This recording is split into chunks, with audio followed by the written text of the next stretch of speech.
Hey everyone, my name is Anna and I will be reading a passage from The House on Turk Street by Dashiell Hammett. The passage I chose is on page 116, and in this scene they are upstairs. The detective is fighting with Ty and the couple has just walked into the house, in the room, and they both have weapons. Ty had dropped the gun that had been in his hand, but he hadn't been searched. The Chinese are a thorough people. If one of them carries a gun at all, he usually carries two or three or more. One gun had been taken from Ty, and if they tried to truss him up without frisking him, there was likely to be fireworks. So I moved to one side. Fat Thomas Quare went thematically up to the Chinese to carry out his wife's orders, and bungled the job perfectly. He put his bulk between Ty and the old woman's gun. Ty's hands moved. An automatic was in each. Once more, Ty ran true to racial form. When a Chinese shoots, he keeps on until his gun is empty. When I yanked Ty over backward by his fat throat and slammed him to the floor, his guns were still barking metal, and they clicked empty as I got a knee on one of his arms. I didn't take any chances. I worked on his throat until his eyes and tongues told me that he was out of things for a while. And then I looked around. Thomas Guerre was against the bed, plainly dead, with three round holes in his starched white vest. Across the room, Mrs. Quare lay on her back. Her clothes had somehow settled in place around her fragile body, and death had given her once more the gentle, friendly look she had worn when I first saw her. So I chose this passage because, to me, this is a good representation of hard-boiled detective fiction. Like many of his other descriptions throughout his stories, they are very raw and unfiltered. Whether it's his words or his imagery of murder, usually from the simplest crime to the most horrific. He's very detailed, and every description he gets down to it, to every little single detail. He doesn't miss a single thing.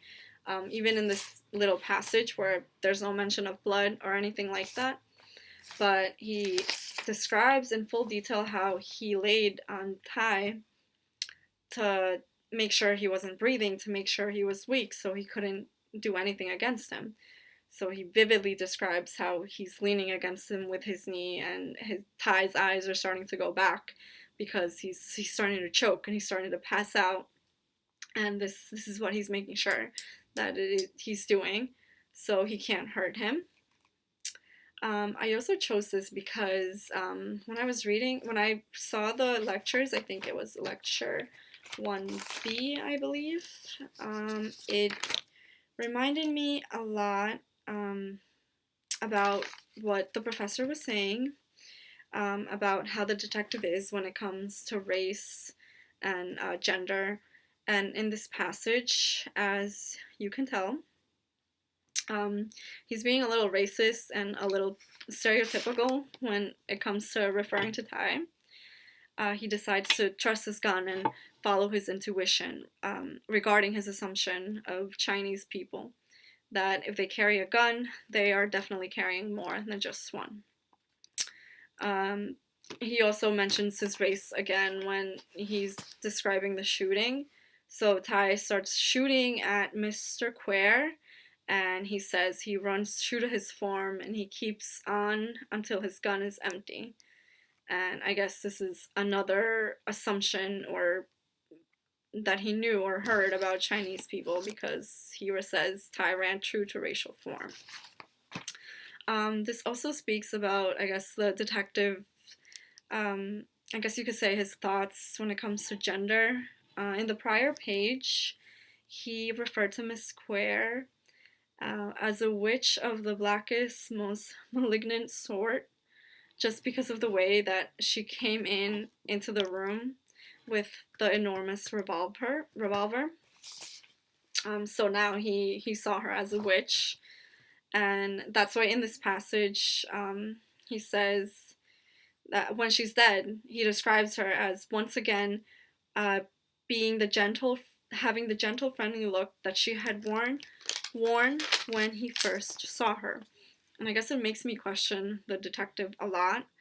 The things, I guess, he was very intimidated in a way, it seemed, by how this little old lady just burst into a room with a giant revolver in her hand, ready to kill anything and anyone in his way.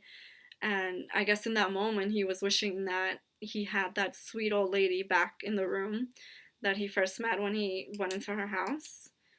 Um, so I guess he wasn't expecting her to be this tough in any sort of way.